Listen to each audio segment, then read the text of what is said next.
This video was brought to you by my beautiful Patreon community and my YouTube channel members. Thank you so much. Hello boys and girls, welcome to another installment of Saturday morning cartoon propaganda. In my search for the worst Christian cartoon of all time, a name kept popping up in the comments over and over again: Joshua and the Promised Land.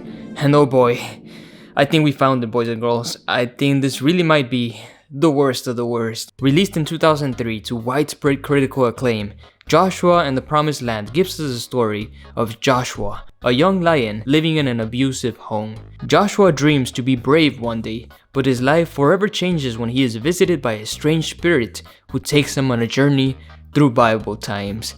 Joshua will have to learn to be courageous if he is to survive in the wilderness of Sinai. Yeah, it's as crazy as it sounds. You know, as always, we're doing the cringe challenge, so if you cringe, you lose, and when you cringe, let me know the exact moment you lost it. Are you ready? Let's get into it.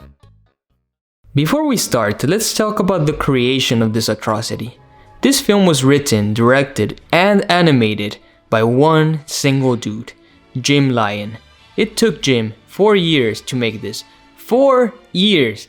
I can't imagine dedicating 4 years of my life to a project only to have it come out like this. But hey, you gotta respect the grind, right? And just look at the official poster of the film. Like, he's just staring straight into my soul. I've never had sleep paralysis, but this is what I imagine feels like. The first frame is already a nightmare. This flying pig demon hybrid is the narrator, and he's gonna resurface time and time again. He introduces us to Joshua, a young lion who dreams of being strong and brave one day. Joshua is stuck with his parents who can't stand each other, and he just runs around the house with this really sharp toy. Someone call Child Protection Services, please. Well, if you would just stop spending so much time on that car of yours, I wouldn't get so upset. Ugh. Honestly, Joshua, will you please get out of the way? I'm trying to fix dinner. The defeated Joshua goes to lie on his bed, and he is then visited by this terrifying ghost monster with a sleazy gangster accent. As you can see, Joshua feels kind of lost in the shuffle, and he doesn't know where to turn. That's why I think we should give him a little help.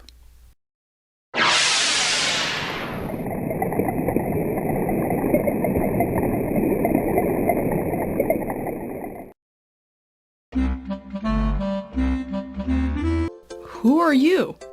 Some people call me the best friend, but my real name is Christopher Andrew Eugene Bazioni, at your service. Joshua is completely unbothered by the appearance of this ghost. I mean, just imagine the type of horrors he must have seen in the house already. The ghost offers to take him on an adventure, but can't reveal exactly where. But Joshua is worried that if he goes on this adventure, he's gonna be late for dinner. Yeah, that's what's worrying the boy. Apparently, he's most terrified of his own mother than the ghoul in front of him. Listen, Joshua, I came here to take you on a little kind of trip, you know? It's your choice if you want to go or not, but I really think you should consider it. Where do you want to take me? I can't tell you that till we get there.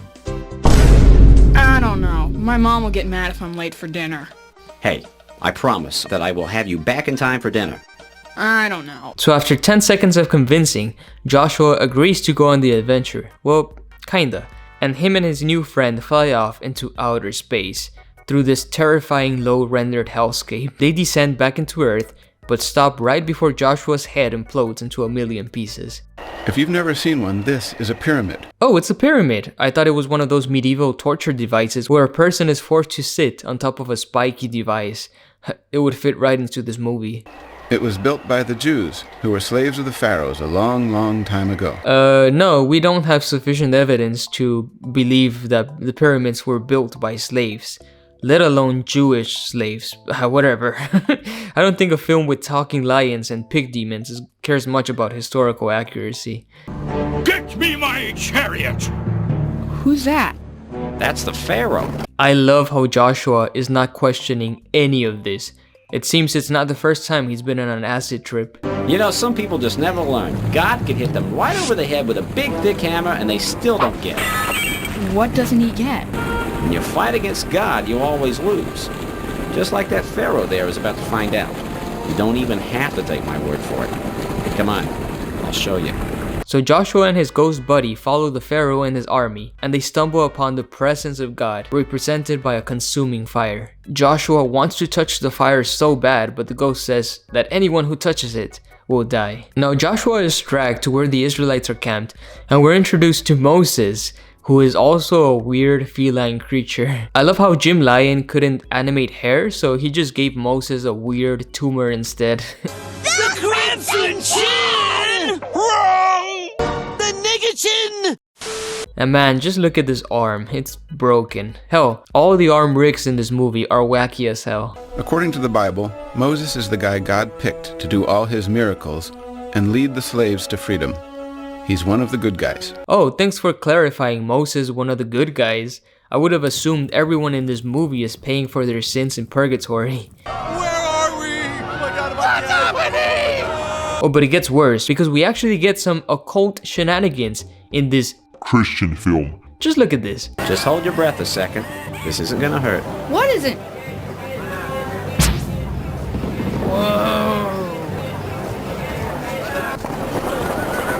Are you in any pain?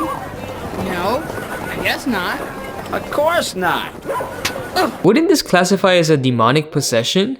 Like, the spirit of Joshua is literally possessing this poor commoner. What's next? Is Moses gonna use a magic stick to manipulate water? You go through the trench, take your time, enjoy yourself. Poor kid went from living in an abusive household to being dropped off in the middle of a war zone. Enjoy yourself, Joshua. So Moses the magician splits the sea in two, and Joshua and the Israelites cross through dry land. He sees a hammerhead shark coming his way. Like, I don't think hammerheads live in the Red Sea, right? Pharaoh doesn't even look mad here. He just looks slightly annoyed, like they just poked him with a stick. So after God removes the firewall from the server, Pharaoh and his army follow after the Israelites. But then the sea goes back to normal and everyone drowns, and they're all eaten by the hammerhead sharks. And the Israelites celebrate by raising their badly rigged arms. Now they're all free, it doesn't really mean life is all of a sudden easy for them. That sand gets into everything. I don't like sand. It's coarse, rough, and irritating. And it gets everywhere. Now that they're wandering through the wilderness, Moses asks Joshua to fetch him some quail. Just look at him go. Joshua likes it. These guys just love to complain. Sure, they had enough food, but they didn't have enough water. So they told Moses to solve the problem. Well, yeah, lack of water is something to complain about, especially out in the scorching desert. Moses tells Joshua that he wants him to lead the Israelite army in the fight against the Amalekites, and Joshua's army consists of these terrifying tiger creatures along with polar bears, pandas, lions, and whatever the hell these are. Joshua walks around the camp in this epic soundtrack, ready to deliver his inspiring speech. Alright, everybody! Let's beat these guys! If God fights with us, who can stand against us? After this inspiring battle cry, the Israelites launched themselves against the Amalekites, who are all black creatures with horns because they're Canaanites worthy of destruction. But as Joshua runs forward, he immediately trips.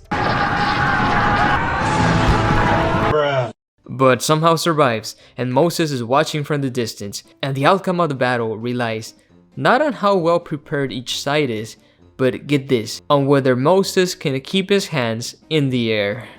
No, I'm serious.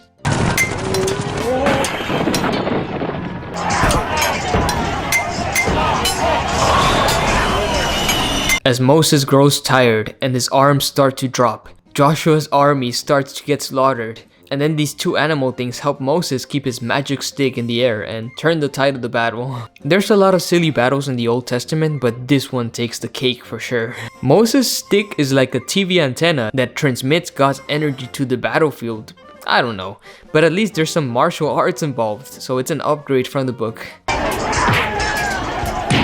So after a long battle, Joshua and the Israelites walk over the corpses of their enemies and walk off into a sunset.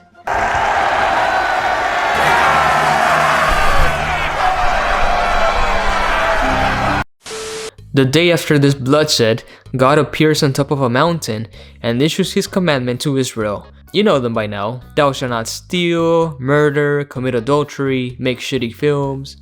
These are all the elders going up the mountain of God with Moses. You might call it a kind of leadership training seminar. Bruh, this creepy animator gets me every time. And now we have walrus characters as well. Where were the walruses all this time? I didn't see them out in the battlefield. Joshua, I want you to come with me. Yes, Moses. Come on, we get to go up. Sorry, kid, I'm not invited. You're on your own with this one. You're gonna be fine. You're gonna see God. What could happen? You could fucking die, that's what. Have you never seen Raiders of the Lost Ark? Wait here until I return. Ooh, Joshua is gonna be so late for dinner. Joshua had a really long wait. 40 days he sat there on the mountain by himself. He doesn't look too happy, does he? I feel like giving him a book or something, poor guy. But that's all right. Hardship can build good character.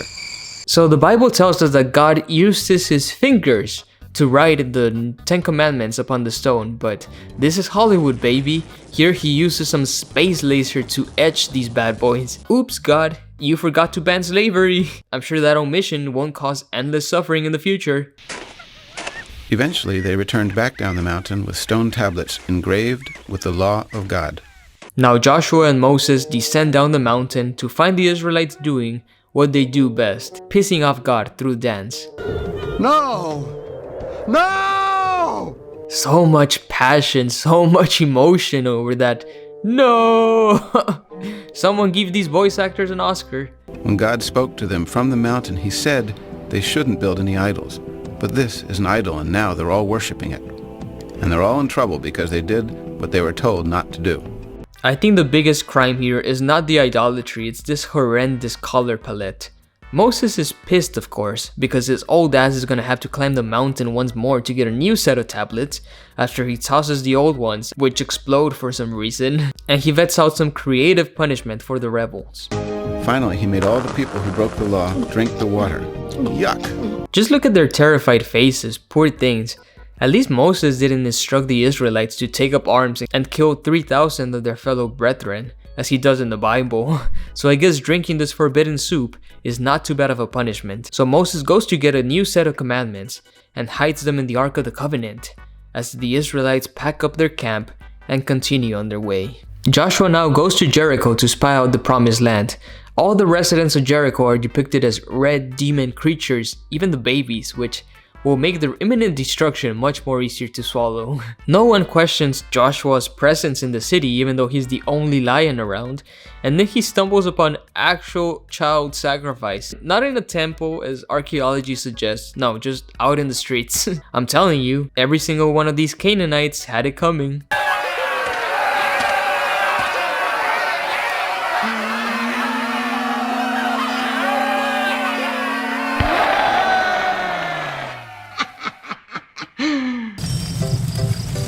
Hey kid, I'm not a genius, you know, but even I can tell something's wrong. What's bugging you?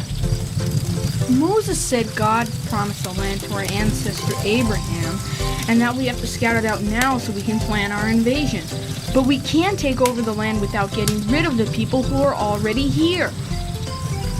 Oh boy. Okay, this is gonna take some quick thinking. Hey Josh, when you were scouting Jericho, did you see anything weird? What do you mean?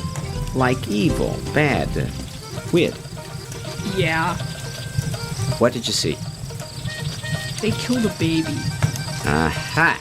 Ritual sacrifice. Ooh, and how are we gonna punish all this child sacrifice going on in Jericho? Well, by sacrificing more infants, of course. All of the babies, and women, and animals. Don't you see? These people are doing things detestable to God. They murder, they steal, they commit adultery. What's that? Never mind that. You know, that joke was actually pretty good. As bad as the movie looks, you can tell the producers were having fun with their dialogues. The point is, they're breaking all 10 commandments and God has decreed they've got to go. They're under the curse. Well, I guess if you put it that way. Good man. Damn, it really is that easy to indoctrinate children, right? So Joshua goes back to Moses to tell him how evil the Canaanites are and that they should attack the city. but all the other spies don't want to attack because they're scared. The only one who backs Joshua is his tiger buddy Caleb. No, not that Caleb, this Caleb, who saved his ass in the battlefield against the Amalekites. The Israelites start bitching again, saying they want to go back to Egypt, and they start throwing rocks at Joshua and his buddies.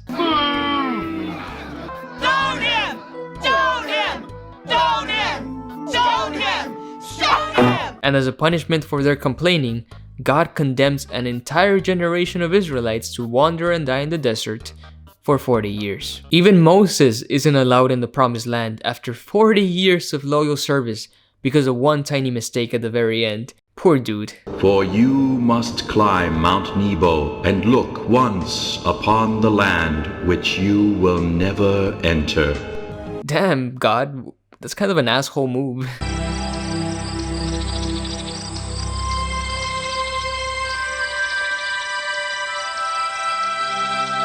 Come, Joshua.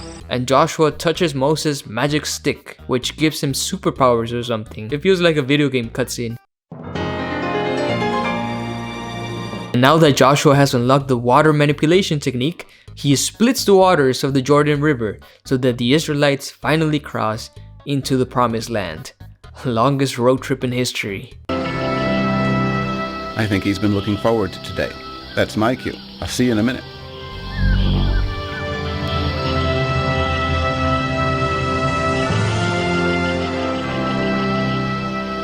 Are you for us or for our enemies? Neither, but as commander of the army of the Lord, I have now come. What message does my lord have for his servant? The place where you are standing is holy. Wait, what?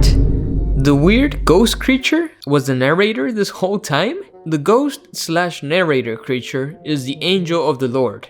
And in the Bible, the angel of the Lord is this really mysterious creature who is the same as Yahweh, but not Yahweh. It's kind of complicated, right? So this would imply that the narrator is Yahweh, Jehovah, Big J, which makes sense because God is the only one who would be able to manipulate space-time and even break the fourth wall. We have been looking at the face of God all of this time. God is Italian and his name is Chris. No! So the Israelites get ready for battle. They circle the town of Jericho and all the evil horned Canaanites get ready to fight. This is Avengers Endgame, baby. Bible edition. Can you see them, Chris? They're just waiting for us. Of course they're waiting. You're planning an attack against the world's oldest city. No, not the city. Can you see the angels?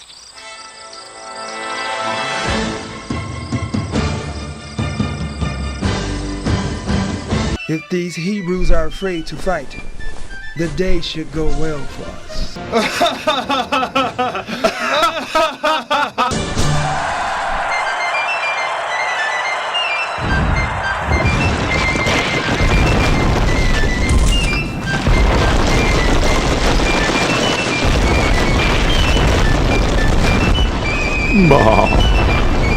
Goodbye, little sheep. It's official, boys and girls. The walls of Jericho fell down, not by the sheer will of God, but by some canine angels with big cartoon hammers, which is somehow more terrifying than the actual account. Imagine if Jesus used big cartoon hammers in the second coming. You know, I wouldn't mind being destroyed that way. That sounds like a pretty cool way to go. So the city is now in ruins with the exception of one single tower hosting Rahab the prostitute and their family. Everyone in the city is wiped out, and Jim Lyon didn't bother showing us all the corpses of the Canaanites this time because he would have to animate like babies as well, and that's probably too much, right? So, are you ready to wake up? I thought I was dreaming. This was one hell of an acid trip. Not yet, kid. You know how you won all those victories for God while you were dreaming? Yeah. What I'm trying to say is, when you wake up, things won't be exactly the same.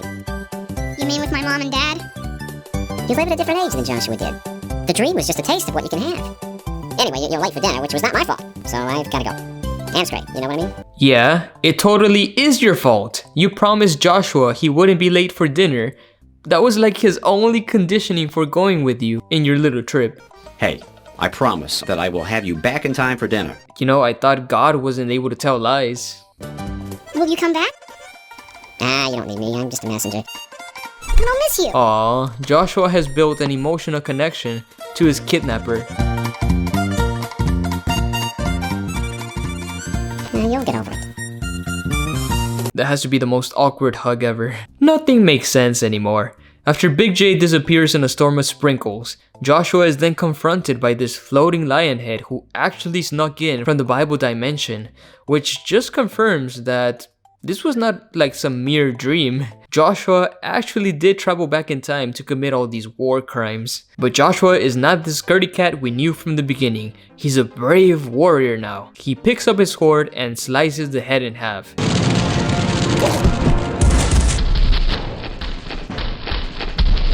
Yeah, this was not a mere toy. Joshua was running around the house with a sharp weapon. I'm telling you, someone give these parents an award of the year.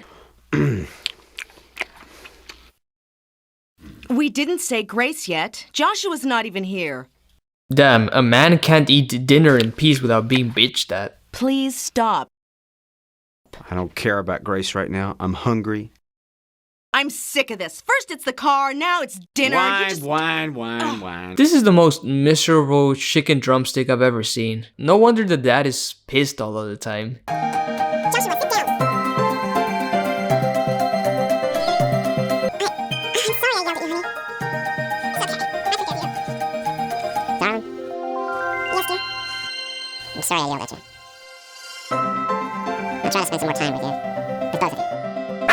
Oh, I think that was Joshua's first roar. And they lived happily ever after. Okay, maybe not all the time, but they were certainly better off, especially Joshua. Just goes to show you what a little courage can do, with God's blessing, of course. Have a good one. Wait, how did Joshua's courage help in any way?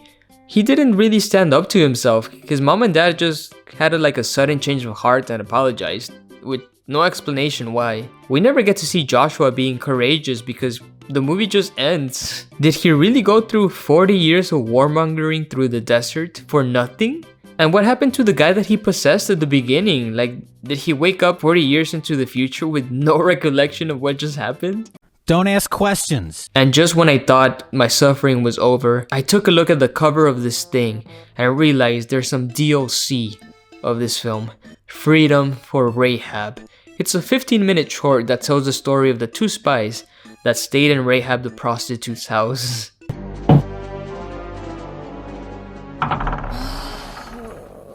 Now why don't you two men tell me just what it is I can do for you? We seek no companionship. A room for the night will do, for each of us. Now that's a disappointment. This house offers a whole lot more than a place to lay your head. Our needs are simple. Whatever you say.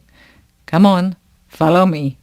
Bro, this feels like some sick fan fiction. What the fuck? So Rahab sends the spies upstairs to some hidden room, and this panda creature pulls up his skin to get some coins, which implies all of these creatures are wearing onesies. The evil men of Jericho knock on Rahab's doors looking for the spies, and these two finally tell Rahab who they really are. Rahab is terrified of their god Chris and promises to hide them from the authorities. Break it open! Does the king require my services? That eyebrow raise killed me, man. Why the hell would the king call for a street prostitute? Doesn't he have a whole harem of women at his disposition? Ugh! We have lost valuable time pounding on your door, woman. You know the story by now.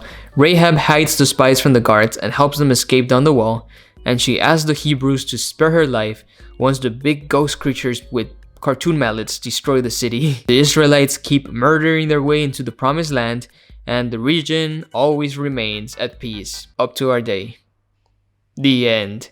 I give this film a 2 out of 10 in the cult meter. Where do I even begin? The visuals are pure nightmare fuel. Seeing all those weird panda and lion creatures running around the battlefield gave me a sincere feeling of dread. The models are badly rigged, the environments have no life to them, And those mouth movements, man, just the worst. Most of the time the mouths don't even close properly. I think the soundtrack is the best part of this.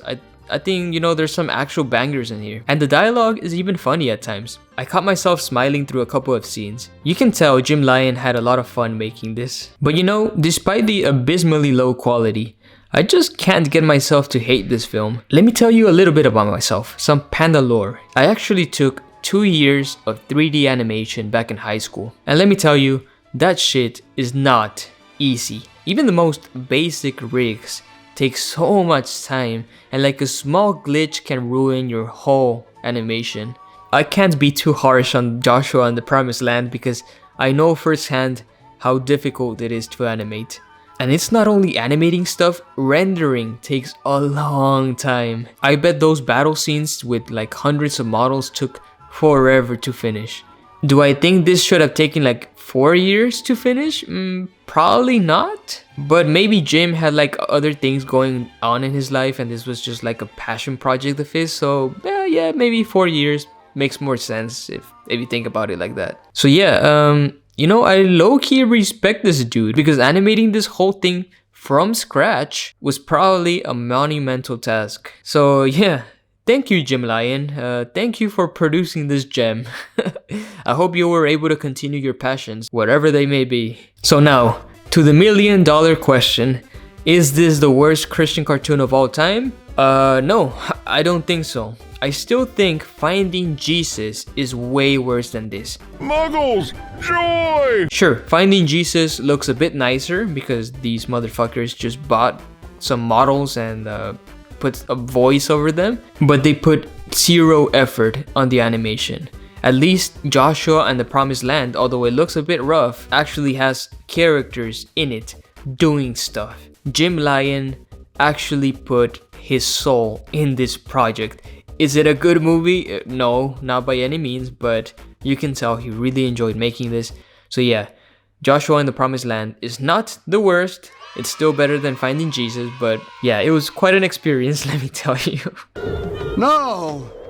No! So yeah guys, let me know what you thought of this film in the comments below. Is it gonna give you nightmares from now on? Is there other Christian cartoons you would like me to cover? Please let me know in the comments below. As always, thank you so much for your support. If you appreciate my work and would like to gain early access to all my videos, please head on over to Patreon or become a channel member. It's only $1 a month and you help me continue my channel for years to come. Guys, thank you so much for everything you've done for me. Take it easy, have a wonderful day, and stay away from the tower.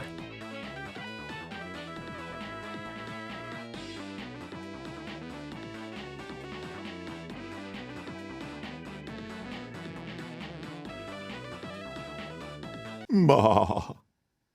Goodbye, little sheep.